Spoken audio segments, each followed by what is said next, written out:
Dalam video kali ni, kita nak review game-game yang telah berjalan dalam minggu pertama dalam EPL. Assalamualaikum dan selamat datang ke Kepala Bola Studio. So ni kita nak review sikit beberapa game yang telah berjalan dalam minggu pertama dalam EPL. Tak semua lagi berjalan dan malam ni akan berjalanlah antara-antara game-game penting. Contoh Manchester City berhadapan dengan West Ham United. Dan semestinya Manchester United berhadapan dengan Brighton. Confirm menang lah. Dah luar. Okey, kita masuk game kita. Oi, Syat. Sebelum hampa tengok video kan, aku nak minta maaf kat hampa lah kan. Sebab caller aku tu tengah buat video tu jatuh kan. Dia annoying jugalah kan. Sebab aku tengok pun annoying. So sorry lah kan. Aku pun tak perasan. Dah habis record pun dah perasan. Nak beritahu tu je lah. Nak minta maaf kat hampa kot kalau hampa ada rasa annoying pun. Hampa rasa annoying tak payah tengok lah. Dengar. Jangan keluar pula. Tolong weh. Okay, sama tengok. Tapi aku review ringkas-ringkas je lah sebab kita nak review banyak game. Kalau review satu game tu dekat 5-10 minit, video ni jadi podcast lah mat. Sorry yang kau ngantuk sikit sebab buat video lah ni pukul 7 pagi. Buat 7 pagi. Bukan baru bagi tidur. Tadi dah semai subuh dah tak tidur kan. Tapi muka still nampak macam ngantuk gila. Perlawanan pertama yang aku nak review semestinya Arsenal berhadapan dengan Crystal Palace. Macam apa semua tahu, Arsenal telah memulakan kempen dia dengan sangat berjaya. Menang 2-0 lawan Crystal Palace. Walaupun berhadapan dengan Crystal Palace sahaja, tapi Arsenal bermain dengan sangat baik. Arsenal dalam game ni memang OP je lah. Memang control game, memang bermain dengan sangat bagus. Dalam 10 minit pertama, mereka ni memang control game dan dominate the game. Dan hampir-hampir mendapatkan gol daripada jaringan Martinelli. Tapi Martinelli finishing dia agak kurang sikit lah. Lepas tu, 20 minit kedua, bagi aku lah, Crystal Palace dah start faham dengan cara permainan Arsenal yang menggunakan banyak position. Dan Crystal Palace ni mereka start penuhkan bahagian tengah, membuatkan Arsenal ni sangat susah nak buat game. Dan kita dapat nampak lah berhasil jugalah.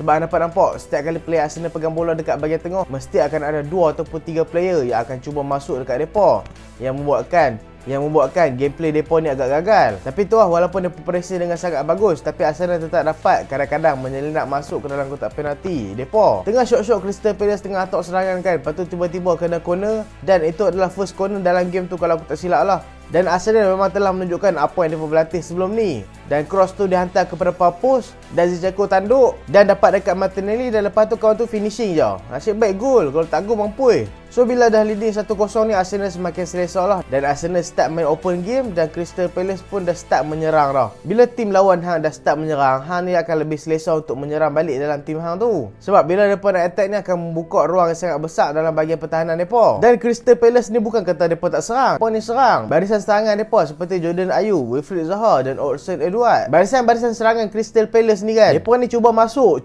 daripada segenap penjuru, daripada kanan, daripada kiri, daripada tengah, daripada depan dan belakang. Tapi agak susah juga nak masuk. Tu disebabkan 2 benteng baru Arsenal yang baru tercipta dalam perlawanan pertama ni. Tapi official dekat Premier League lah kan, bukan pertama lah. Sebelum ni dah start dah waktu pramusim, iaitu Gabriel Magalhaes dan juga William Saliba. Dua-dua ni memang mantap, memang solid. Tapi Gabriel Magalhaes ni nampaklah agak gugup sikit dalam game ni. Tapi nasib baiklah William Saliba cover dia. Kalau tak tahulah. Sebab nampak banyak kali lah Gabriel Magalhaes ni buat kesilapan bila nak clear bola. Tapi selalu diselamatkan oleh goalkeeper ataupun kawan-kawan dia.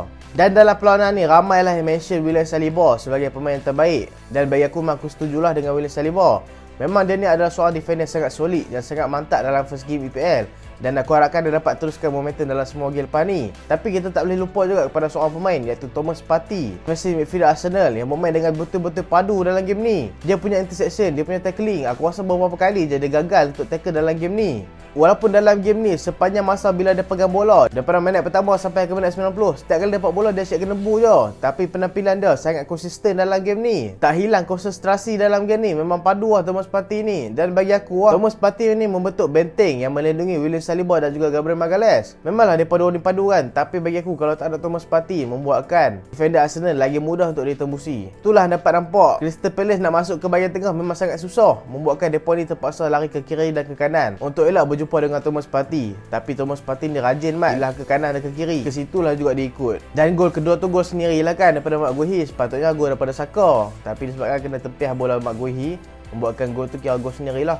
So itulah review game Arsenal. Bagi aku Arsenal bermain dengan cukup baik dalam game ni. Dan Gabriel Jesus walaupun tak boleh score gol, tapi dia ni main kan macam dia nak perform dekat seorang awet tau. Macam bila hang tengah main bola kan, betul tiba-tiba hang nampak awet hang main kan, hang rasa macam nak perform. Macam tu Gabriel Jesus main. Memang fancy, memang bagus. Bukan nak kata dia ni belagot, tapi itulah keperluan yang diperlukan oleh seorang striker, iaitu confident dan juga mentaliti juara. Tapi sayang Jesus tak boleh score dalam game ni. Apa-apa letak dah dalam FPL tu tobat menyesal. So game kedua Liverpool lawan Fulham. Apa cerita ni Liverpool kan, kata padu sangat kan, lepas tu dengan Fulham tak boleh menang. Tapi saya tak sembang. Bagi aku dalam game ni Liverpool bermain dengan sangat bagus tetapi disebabkan beberapa mistake yang dilakukan membuatkan mereka ni dihukum.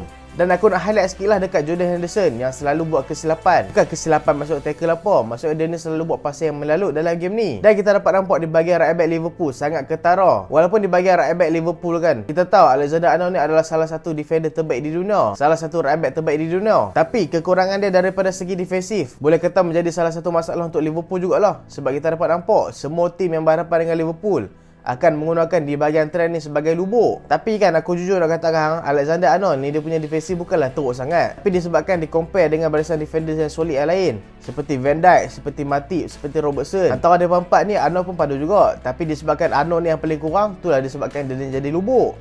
Nak kata dia ni jadi lubuk first goal Fulham pun memang dah nampak dah. Apa ni saja-saja je main jauh daripada Arnold, lepas tu tiba-tiba cross ke bahagian Arnold, membuatkan Arnold ni tak bersedia untuk cover bahagian defending. Sebab bagi aku Arnold ni selalu ralik lah untuk cover pemain belakang dia, membuatkan Mitrovic mudah untuk tanduk gol. Dan nampak lah macam Arnold tu macam buat macam mak kilau dalam game tu kan, tak tahulah macam apa kan. Dan first half walaupun Liverpool tak adalah main teruk menang kan, tapi mereka ni tak ada shot on target langsung, adalah tapi terkena tiang. Dan kita dapat nampak game agak slow sebelum Fulham score gol pertama mereka.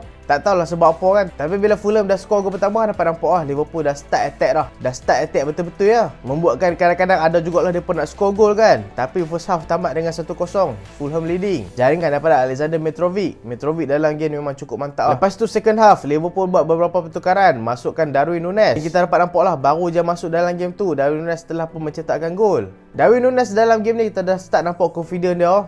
Dia ni tak banyak buat gerakan-gerakan larian, tapi dia ni banyak buat gerakan-gerakan penting untuk buat penjudah dalam kotak penalti. Dan kita dapat nampak selain daripada gol yang dia jaringkan tu, ada lagi beberapa peluang yang dia hampir skor, tapi disebabkan shooting dia tu yang tak tepat, membuatkan dia tak boleh skor. So bila dah satu sama tu kan, aku macam nampak macam Liverpool boleh menang je kan. Sebab macam apa tahulah Liverpool lawan Fulham je pun. Lepas tu tiba-tiba dengan tak semena-mena Mitrovic dijatuhkan dalam kotak penalti. Bagi aku memang orang kata diving kan, tapi memang ada sentuhan dalam kotak penalti, so tak boleh nak buat apa lah. Jadi kalau aku jadi Mitrovic pun kan, kalau aku main dekat tim yang lagi lemah daripada tim opponent lawan aku kan, tim opponent aku lah adalah lawan yang kuat, aku akan cari segenap cara untuk dapatkan gol, untuk dapatkan set piece, untuk dapatkan penalti. Dan cara Mitrovic bermain dalam game ni adalah salah satu tipikal yang memang diperlukan oleh Fulham untuk berhadapan dengan Liverpool. So bila Mitrovic dijatuhkan, so dia pun skor gol penalti tu, membuatkan dia menjadikan 2 gol dalam game ni berhadapan dengan Liverpool. So Fulham dah leading 2-1. Tapi saja lepas tu last kali Liverpool samakan kedudukan dengan jaringan Mohamed Salah. Aku suka sangat bahagian midfield Fulham, tapi bahagian defensif Fulham sangat lemah dalam game ni. Dengan Tosin Adarabioyo tu, susah betul nak sebut nama dia betul tau. Clearance dia asyik melaluk je mat, asyik bagi dekat play Liverpool je. Dan clearance depa bila ada cross masuk dalam kotak penalti memang kadang-kadang terlepas, banyak kali jugalah terlepas. Dan bila dah seri 2-2 tu, kita dapat nampaklah Fulham ni memang depa tak ada keinginan dah untuk skor gol ketiga. Puan ni nak hold game je sebab depa dapat nampak lah ni Liverpool tengah gandakan attack. Tapi depa hold. Lah kali hampir-hampir Liverpool skor gol ketiga daripada shooting Jordan Henderson. Tapi terkena tiang kalau gol tu jadi cantik juga tu. Tapi dalam kali seri 2-2. Bagi aku good job untuk Fulham, good job juga untuk Liverpool, dan pengajaran untuk mereka lah bagi mereka tak ralik bila lawan dengan tim-tim kecil. Sebab sayang amat lepas poin dalam EPL kan, bukan senang nak dapat poin. Lagi-lagi tim yang nak menang EPL tu kalau hilang 1 poin pun boleh dikatakan sangat-sangat rugi. Dan Alexander Mitrovic dalam game ni memang cukup super lah. 100% stay on success, 11 aerial duel won. Walaupun dia berhadapan dengan defender tinggi lampai seperti Van Dijk dan juga Matip, dia telah berjaya memenangi 11 aerial duel. Maksudnya tandukan tu dia berjaya menang lah. Dan telah buat 3 shot dan 2 shot on target. Dua-dua shot on target tu pun gol, membuatkan dia ni adalah antara striker prolific jugalah dekat dalam EPL. So mungkinlah ni cara dia nak ajakkan Haaland kan. Kan Haaland ni susah nak skor kan, tapi Haaland tak main lagi dalam EPL kan. Macam dia nak bagi tahu kan cara-cara nak welcome diri Han dekat EPL. So game ketiga iaitu Spurs lawan Southampton. Dalam game ni kan, walaupun Southampton mendahului dulu kan, tapi bagi aku aura dekat stadium Tottenham ni kan memang lain macam mat. Kali ni memang depa macam percaya depa ni boleh menang. Aura juara tu dah dapat nampak dalam tim depa dengan Antonio Conte, dengan barisan-barisan pemain yang cukup yakin pemain dalam game ni. Walaupun depa kena 1-0, tapi tu bagi aku silap Harry Kane jugalah. Sebab tentu dia makin James Ward-Prowse, tiba-tiba dia lepaskan je waktu tu seorang-seorang, membuatkan kawan tu boleh buat volley lah. Dan tak lupa juga kredit dekat Djenepo, boleh cross dengan sangat bagus. Tapi bila depa kena 1-0 tu kan, cara depa main tetap sama, cara depa main tetap agresif macam biasa. Depa tak ada down, depa tak ada kalut, dan hasilnya depa dapat gol daripada Ryan Sessegnon. Tapi bagi aku bukan dah nak highlightkan gol Ryan Sessegnon tu, memang bagus, first EPL gol dia. Tapi aku nak highlightkan Dejan Kulusevski, crossing dia memang cukup mantap dalam game ni. So bila dah satu sama kan, hang dapat nampak keyakinan pemain-pemain Spurs, keyakinan penyokong-penyokong Spurs memang cukup padu. Aku ni memang jujur bila aku tengok game tu kan, aku dapat rasakan fan-fan depa ni memang betul-betul confident dan depa ni boleh menang dalam game ni. Mungkin bukan boleh menang dalam game ni, mungkin fan-fan depa ni confident yang depa ni akan menang EPL musim ni. Walaupun kita nampak agak mustahil lah. Tapi Antonio Conte kan, kita tak boleh rendahkan Tottenham Spurs ni walaupun depa dah lama tak menang trofi. Dan gol kedua daripada Eric Dier kan. Eric Dier ni bagi aku, dia ni sejak dilatih oleh Conte kan, telah menjadi seorang defender sangat bagus. Waktu zaman Jose Mourinho pun dia dah start main centre back dah. Tapi waktu zaman Conte ni, aku rasa Conte ni memang pandai gila gunakan dia. Hang dapat nampak sharpness Eric Dier dalam game ni. Dan positioning dia selalu mantap. Dan aku rasa dia ni boleh menjadi salah satu centre back yang terbaik kalau dia terus bermain macam ni.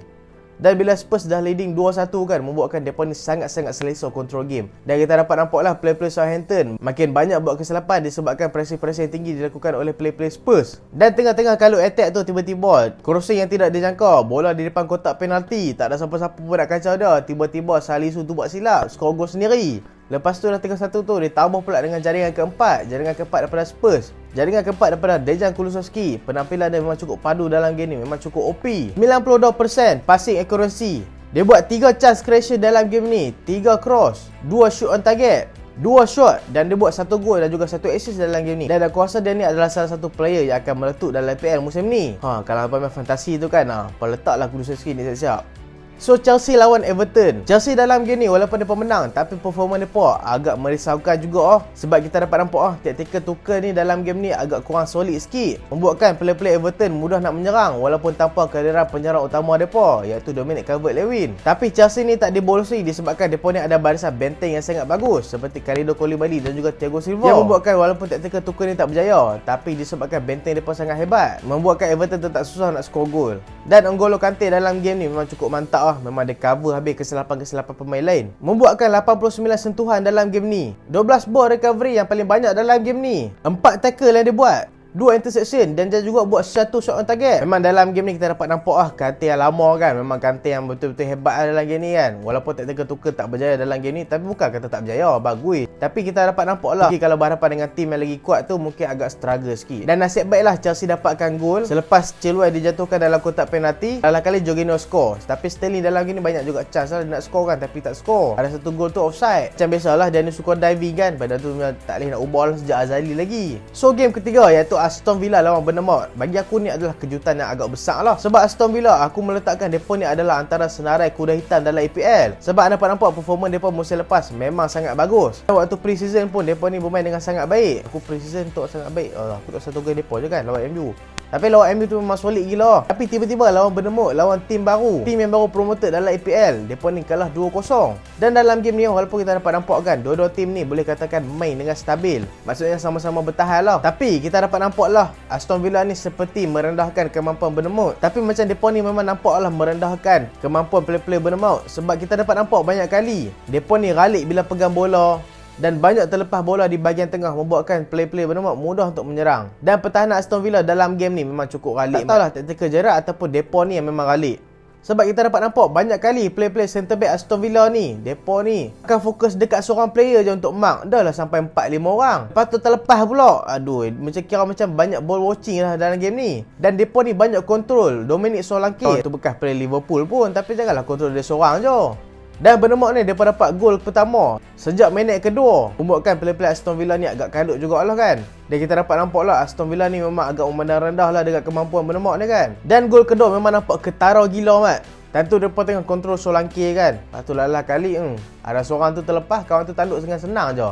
Tak ada siapa pun nak challenge dia. Adalah yang nak challenge tapi lambat sebab dia pun tak makin di awal-awal. So itulah bagi aku kesilapan Aston Villa. Dan positioning Martinez pun agak kelak juga time tu. Danny depan sangat, mungkinlah dia nak challenge bola tu, tetapi disebabkan cross tu agak jauh daripada dia, membuatkan Danny lambat nak balik ke tempat asal dia. Tapi sayang amat, Aston Villa kan, dia ni antara kuda hitam dalam EPL, tapi bernomor pun mungkinlah antara kuda hitam juga dalam EPL. Sebab dia pun ni melakukan performa dengan sangat baik musim lepas dekat Championship. Dan insyaAllah kita akan review part 2 untuk minggu ni. Esok hari pula lah. Sebab game-game ada yang tak berjalan lagi. Dan ada game yang berjalan aku tak sempat nak review lagi. Seperti Leeds lawan Wolves, Newcastle lawan Nottingham Forest. So hampa tunggulah, okey, esok aku akan review. Dan terima kasih sebab tengok sampai habis. Jangan lupa like, jangan lupa share, jangan lupa subscribe. Aku Sulahan. Assalamualaikum.